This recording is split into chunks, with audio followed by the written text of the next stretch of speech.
What's up, y'all? I got Chris with me. We're here to talk about some Pelicans draft stuff, some overall philosophy when it comes to prospects. Chris and I don't know if you can call it talking on Twitter, but I brought up some points about Ben Mathurin and his ability to perhaps create off the dribble, create for himself, and what that might mean for his future in the NBA. And Chris wanted to have a little bit of a deeper conversation. So here we are having this deeper conversation. So I'm gonna bring it right out the gate, Chris. I think first of all, I want people to have a very clear understanding. I love Ben Mathurin as a prospect. I think he's a very, very talented player. I do think he has a considerable amount of upside left, and I think he would be an excellent fit with the Pelicans. So, with that being said, I am a little bit concerned about how he didn't really have much ball handling responsibilities in Arizona. Part of that's the system, part of that's his skill set, and I'm concerned with regards to, do you want to take a player at 8 that might only end up being a specialist when it comes to shooting? And so the floor is yours, man. Just curious how you feel about that philosophy and where you at with him. Nah, man. And thanks for having me on, bro. As always.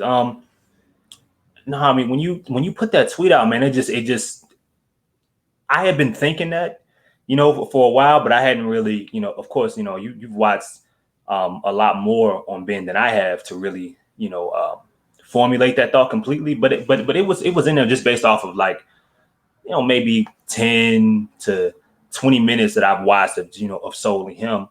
And I mean, no, there isn't a lot of dribbling. So it starts to, you start to wonder like how that fits and who that, like what kind of that goes into like comparisons, right?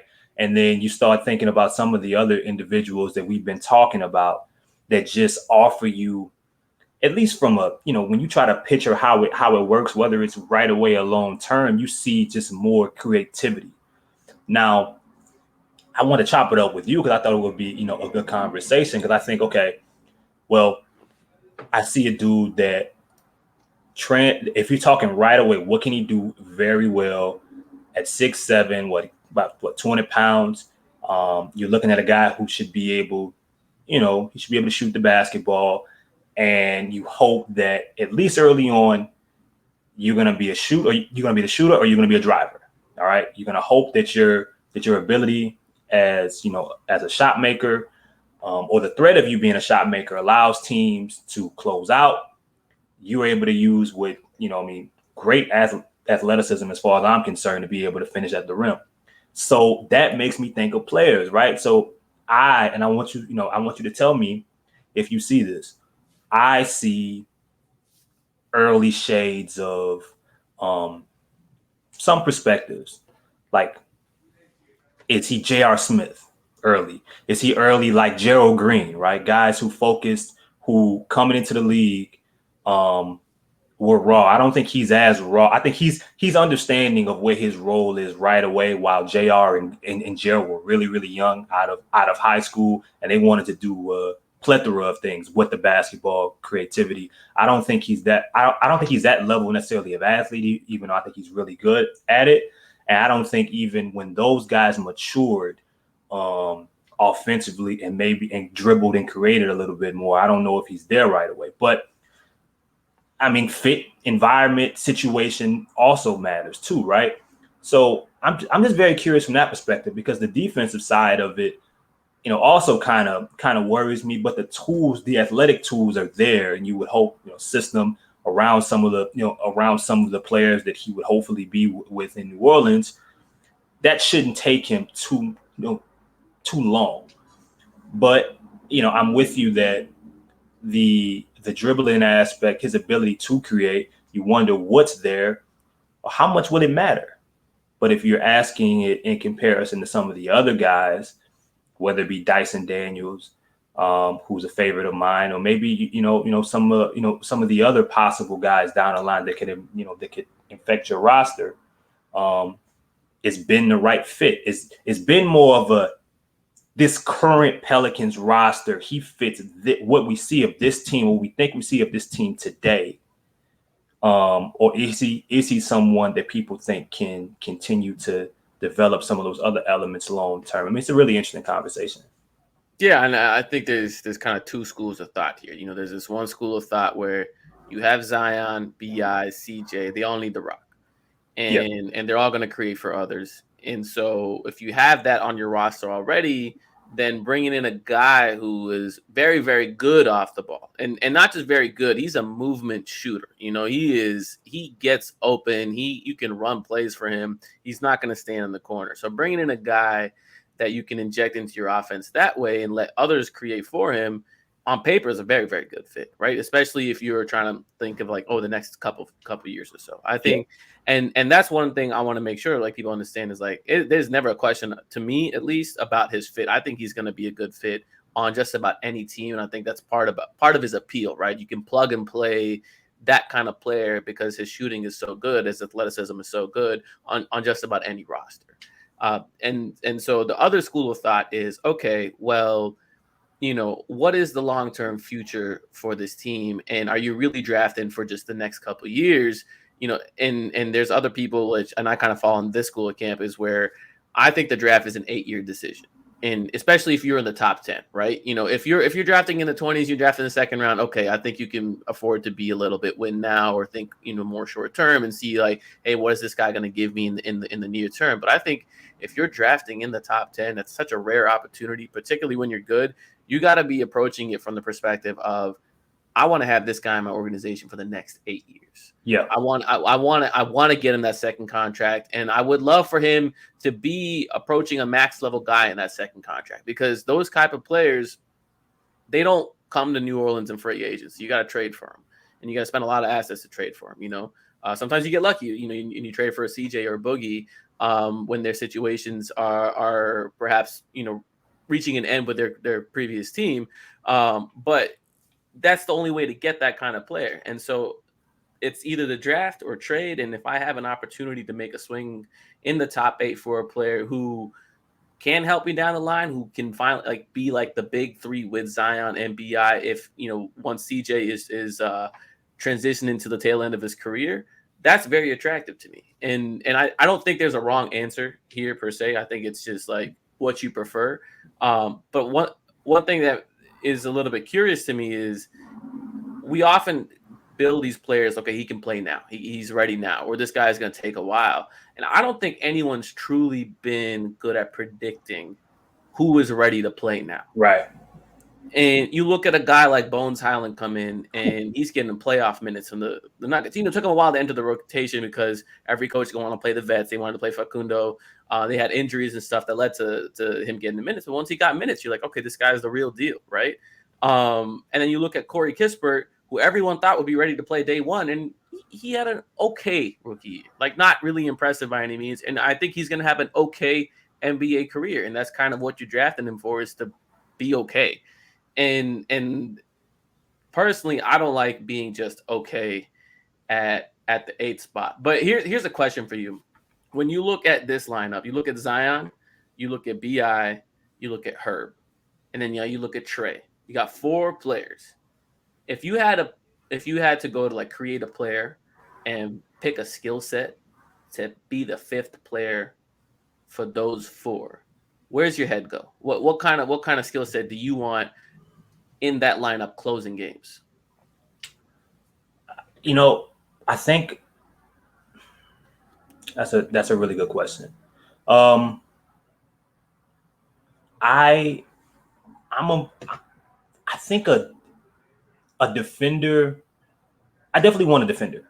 I want a strong perimeter defender, someone who can defend in space, especially against high pick and roll actions, because I think the trouble that you could run into, just based on what we know right now, is I don't want to hammer and put everything on her, right? Um, I I'm extremely flexible about what you do at the center position, right? Because I think that we have this thought in our mindset about where, for example, Zion is defensively, but I don't think we've reached that yet. I don't think it's fair, or it's like that side of him is done, right? I think that there's still a lot to be seen there. and similar to where, to some of the leaps that Brandon took this year defensively and had been trying to take, I think you'll see from Zion. So I'm very open to where you do there. I'm not even worried about the position because I think New Orleans are going to be able to dictate how teams play if they're healthy, just based off of how overwhelming they're going to be offensively. So to me, you're not consistently putting everything on Herb, running him through screens, beating his body down over 82 games, no matter how young he is. I would want another defender, preferably a guard. But that's why I like Dyson Daniels so much. Because I think that someone with, and it just so happens that from an IQ perspective, he can just do a little bit of everything. And that's where I'm at. Someone who can do a little bit of everything, but what they're bringing you immediately is defense. If Jose Alvarado was 6'5" and, or 6 foot, it would be perfect. But sometimes that size gets in the way of what you would, what you need of him or what you want of him against certain matchups. Not saying it doesn't eventually work, but to me, that's where I'm at. Someone that's a little bit bigger, because I think overall, when it's all said and done, the Pelicans have a lot of switchable parts players, right? They're looking for the opportunity, the chance to be flexible. And I mean, we're in a league now to where, positions matter, but they don't. And we're not worried about where the slots are or what quote unquote position you play. Can you work well with others? Are you able to be in a bunch of different lineups and find your way? And I think someone with high IQ, I don't even think they have to be, an amazing athlete, but someone that gives you a little bit of everything, doesn't hurt you, but can defender, and preferably I would want it to be a guard, but I don't know if it necessarily has to be. But you're going to need some type of protection. I think starting out, I don't want to be in a situation. Herb Jones was fantastic. He was great, but I think they still need some help there in that area, mainly whether if it's a backup two or however you look at it, to where it's not consistently. We're not in a situation where we're putting him in situations that just aren't fair. Right. I mean, he's only one guy. As great as he was, I think you still need more help there. Right. And the way I look at it is like, okay, well, when I see those four players, I think of what I need on a night-to-night basis. I need a little bit of rebounding. Zion can get better in that regard. BI does a really good job for his position, but if you're going to play a little bit smaller, you're going to need some rebounding. And I think, again, Dyson gives you that. He is one of the best guard rebounders in this class. Like you mentioned, defensive versatility. Those lineups for me are probably going to switch a lot. You're probably not going to play a traditional big there. If you're playing Trey or Herb at center or Zion at center, whoever, those lineups are going to switch a lot. And so I need positional versatility. And then I need a guy who can connect the pieces. So that's where that's what Lonzo was really, really good at. He was really, really good at finding the cracks, finding the gaps, and being like, okay, this person needs the ball. Let's get it to him. And using others' attention to do that. And I would love for a similar type aspect to be brought to the team. And then someone who can also, if the shot clock's winding down or if, the coverage necessitates it, create in a pinch. Someone who can run a pick and roll, someone who can get to the rim, and do something with their own offense. I would love, to me, like that's what I'm looking for, to kind of round out that group. And I think, Dyson fits that description really well. The long-term shot, in my opinion, is Ousmane Dieng. He's 6'9", 6'10", does a lot of the handling, can be I think he can be a better big man type defender. He's not going to defend bigs because he's very, very skinny, but in the terms of like rotationally, can he protect the weak side rather than a point of attack defender, who I think Dyson's probably more point of attack. You're probably going to have Dieng in the backside, helping on rotations. But yeah, I mean, that's what I'm looking at for that specific unit. And I'm so curious if the Pelicans are going to be able to find it. But that being said, bringing the conversation back to Ben Mathurin and sign of like what you're talking about, like, oh, I might need some guys to do a little more. You look at I want to pick on two teams in the playoffs here. One, the Celtics in the finals. You look at how valuable a guy like Derek White has been. Yeah. And he's been shooting well percentage wise, but he's not known as a shooter, right? He's not known as someone who you're relying on for offense, but he does all the things. He gets to the paint, he defends up and down positions. He can pass the ball, he can connect the pieces together, and that's become such a valuable piece for the Boston Celtics because they have two stars who can generate offense. And I'm not really concerned about BI and Zion being able to generate offense. That team had the Pelicans had the best offense in the league for a stretch of 2 months, playing Steven Adams and Eric Bledsoe. Like we're not concerned about them scoring the ball. And the other team I want to bring up is the Phoenix Suns, who, if you kind of follow like their fans and their writers, a lot of them were like, man, we should have traded for Eric Gordon when we had the chance. Why? Because he can actually put the ball on the floor. Yep. He can, when they ran up against the Mavericks, all of their wings, and there was those issues against the Pelicans too. It was just kind of Chris Paul and Ayton wore them down, but like all of their wings got to a point where like if their 3-point shots weren't going down, they were not valuable offensive pieces. They couldn't put the ball on the floor. They couldn't create anything. I mean, Mikal Bridges had a really, really bad series. We already know about Jay Crowder. Cam Johnson was like the only guy of their wing group, in my opinion, like that was like doing stuff. And part of that's because like he is on another level of shooter than those folks. So bringing the conversation back to Ben, I think there's kind of like a spectrum of players. If you assume his handle and creation don't develop, if you bring him into a workout and you're like, oh my God, this guy has it all, I think there's like no question, right? At that point, you're like, whatever, you lean all the way into it. But if you're shaky on that development, you're like, okay, there's a spectrum of players. I think the spectrum starts on the low end from the Gerald Green, the Ben McLemores, and it goes to the high end of like a Klay Thompson, right? Guys who can be impactful without the ball. Where do you fall in between?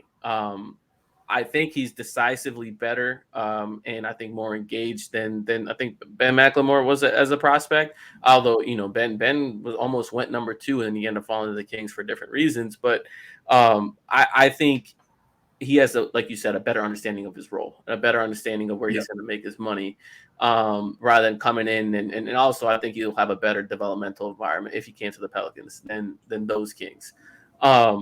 But is he going to be someone that's going to impact the game on a high level because of his shot? And so it's like, okay, then how many eggs am I putting in the shot basket? Like if it's going to be consistently good, and he's going to move a shooter, oh yeah, you can build an offense around that. I think he's going to be right. You got the creators.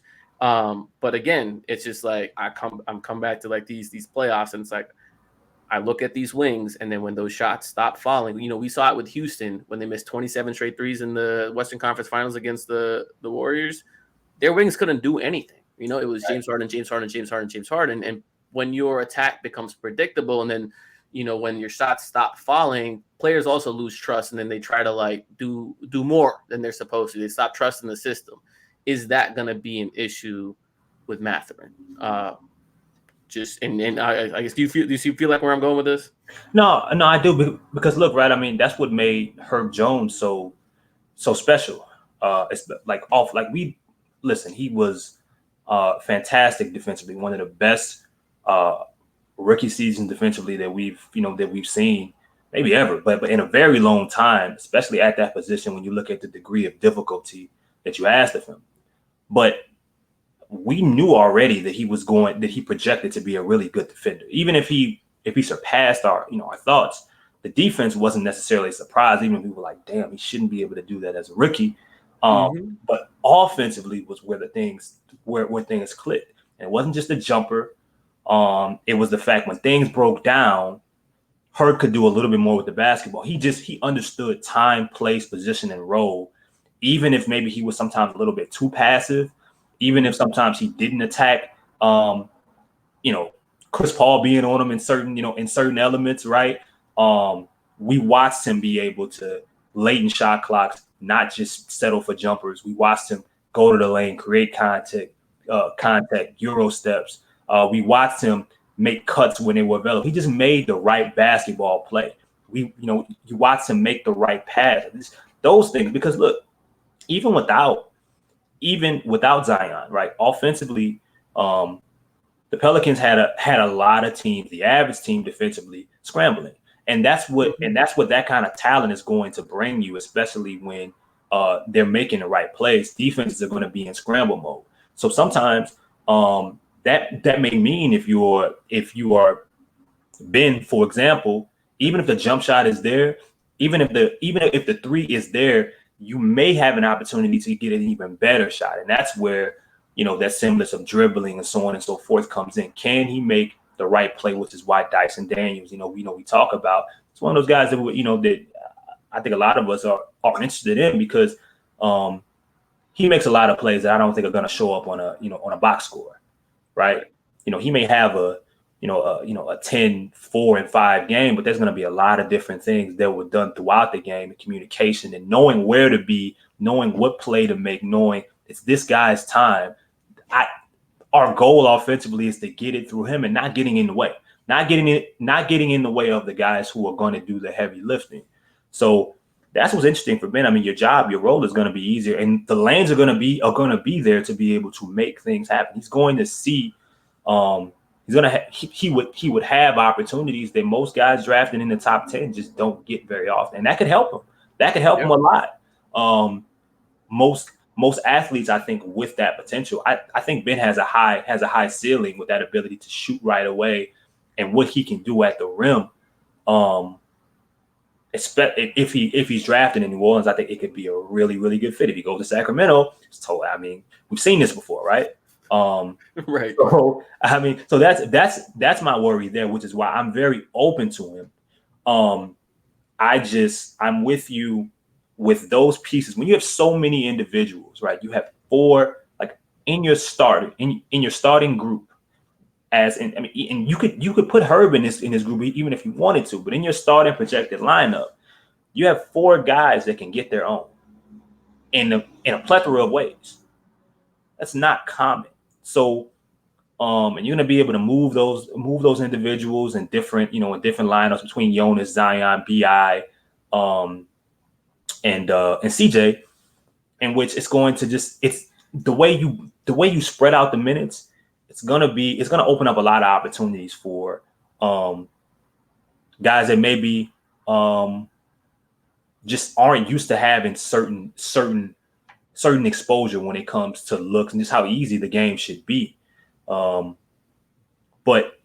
at the same time, I do think that puts a premium on adding individuals that can do multiple things on the floor. Also complement your stars that you have right now and just not get in their way, because like you said, offense isn't going to be a problem. And I think with Mathurin, how will he develop in making not just as a passer, but the hockey assist? Man, I watched Dyson Daniels. Even if he finished the game with 4 assists, he had at least 3 or 4 hockey assists in that same game. Those things don't show up, right? Because they're not the flashy thing, but those things win basketball games. Where can Ben affect the game in that manner? Maybe not this year, but next year, the year afterwards, and then defensively, and I'll leave that aspect to you. Beyond what we're looking at offensively, my wonders is what kind of defender and how long will it take for him to be an impactful defender with those physical gifts? I wish I could see it right away.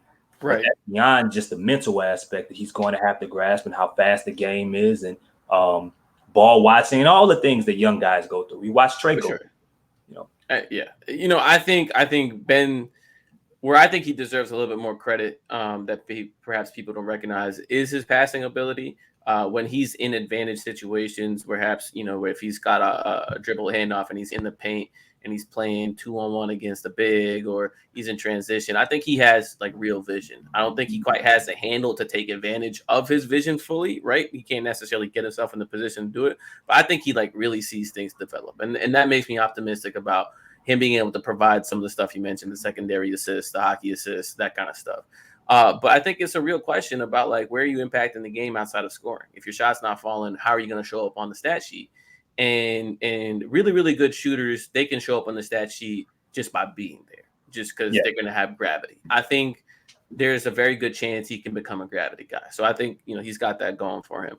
But with regards to defense, if he's playing on a Willie Green team and getting minutes, he's playing good defense, right? He's just not going to get minutes if he's not playing good defense. Yeah. So, he's going to be fine if he gets minutes early. But I think that's a huge thing for him, and that's probably going to like dictate the level of success he has in this league. And where I think in Arizona, he had a really high usage. And we've seen players who take on a greater offensive load. And his shots weren't like, oh, I'm just gonna like stand here and get it. Like, he was working for his shots because he was running around off screens and getting open for those threes. So he was working for those shots. And I think it's easy for those guys to like take a step back on defense. And coming to an NBA team, particularly a playoff ready team, they're gonna be he's going to be expected to defend first and foremost and then hit his shots. So I'm a little bit more optimistic he develops on that end, but it's really, as you said, it's going to be the defining aspect of who he turns into and how long, how effective he's going to be in terms of, is he just going to be a role player guy, or is he going to be a guy that you want to be closing games with and you're comfortable playing in high leverage situations? Because most guys, and I do like this about him. Most guards, wings that work off ball like him, they don't have his athleticism. Right. I mean, that's just typically how it works. If you like, how good would E'Twaun Moore be if he had a 40-inch vert? Yeah, and he was 6'7". I mean, if Duncan Robinson had, if he could jump over this shoebox I'm looking at in my room, he would have been, things would have been different. So that's what's really interesting about him. That's what makes me, and I'm fine with Ben, right? I mean, I have a preference, but I would love to welcome. I would love you easily take Mathurin if you can. But that's the most interesting part about his game to me, is that most guys, if he was just a spot up shooter, it'd be a little bit different. But guys that you can run off curls, that you can run off, that you can just, the options and the creativity off ball, they simply do not have the ability off of the catch to be able to attack the rim. And I mean, that attacks the way a defender has to run towards you, right? I mean, it's, that's how people fall, man. Right. Now, listen, I mean, in an NBA and going against NBA defenses where, some of the spaces are a lot smaller, it's interesting to see how he navigates through some of those areas. But then that feeds again back to the point to where if he's playing with some of these lineups that have Zion, or if they have BI in them, or CJ, what will his lane, what will his pass to the rim look like? I don't know. I mean, you assume teams are, are easily going to say, all right, you know what, if he has to be the one to make the play, we'll let him make it. It's very interesting. Are they going to top lock him and run him off the line? I mean, it's I mean, you look at and being able to walk into a setup like that day one can be huge for a player. The biggest, you look at J.R. Smith in Denver, right? It took him time, but what made him special, and he got better, going on, and actually as a defender, but what made him special going on is that he gave you gravity eventually as a shooter, even if it was streaky. But closeouts had to look differently because off of pump fakes or off of highly contested closeouts, he was able to get to the rim and do special things once he got to the rim. I mean, and he was also a guy who you can move off the ball and, have some creativity. He was more than just a spot up shooter. So that's what's most interesting to me about him. When you work that hard, typically you have to do it because I mean, you're pegged as that kind of shooter, as that kind of player. I mean, we see it. Doug McDermott. You talked about Etwan Moore. In our and some of it, is legitimately good at it. So you're gonna do the things you're good at more, right? You're gonna try to play to your strengths. If he didn't have the dribble and is effective, then he didn't have the dribble. But part of that's gonna be them figuring it out in their workouts. Now they haven't been able to secure a workout with him yet. But my final question to you is, if you were in that building, what would you need to see in that workout to where you'd be like, "Yep, I got no questions. Let's go. Let's get him."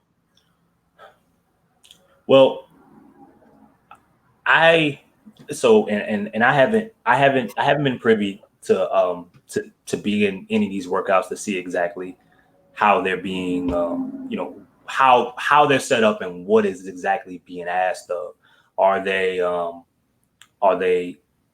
very similar no matter the individual? Are they kind of just plain just based, do this dribble, similar dribble workouts, finishing, I mean, are the drills similar depending on the player or depending on the position, or how creative do they get? Because to me, if I let's assume you have full creative control and you can design it for him.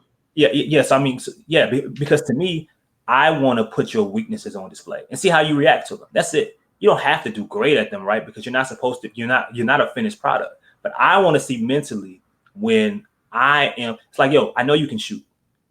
I know what you can do off the ball. I've watched you do it already. I've been watching you for quite some time now. I've scouted all the things you can do well. I know what type of athlete you are. I don't need you to go and do a high jump. I don't need you to I don't need to see how quick you are in certain cone drills. The athleticism isn't necessarily the issue, and either the shooting isn't.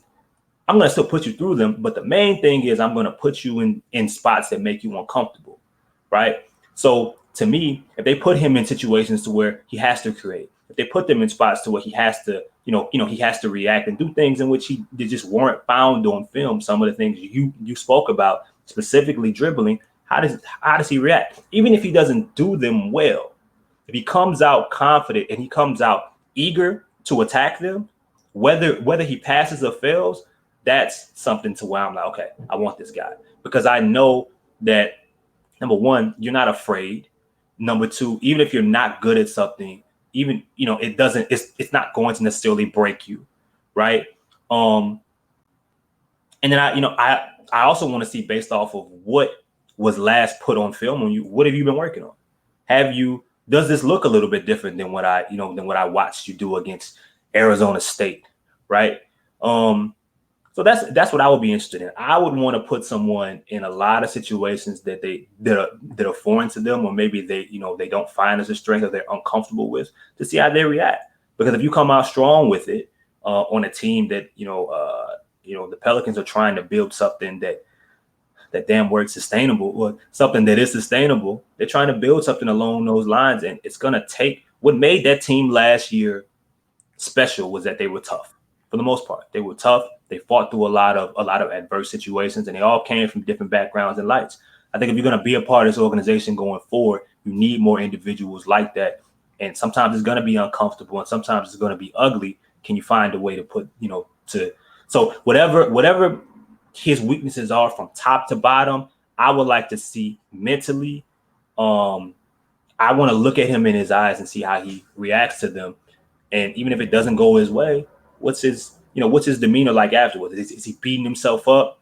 Those are the things that would matter to me, because I feel like we have a grasp or an idea of what we think he'll be able to do at the next level already.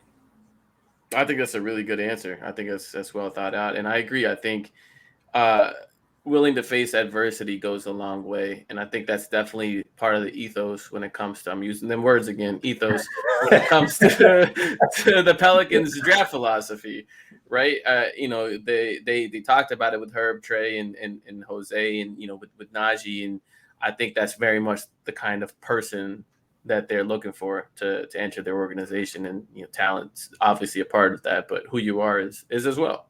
Well, Chris, I appreciate your time. I'm gonna shout out our sponsors really quickly, and we all know the finals are going on. So with DraftKings Sportsbook, the official betting partner of the NBA, new customers can make any $5 bet and get $150 in free bets instantly. So if you download the DraftKings Sportsbook, use the promo code BOOT.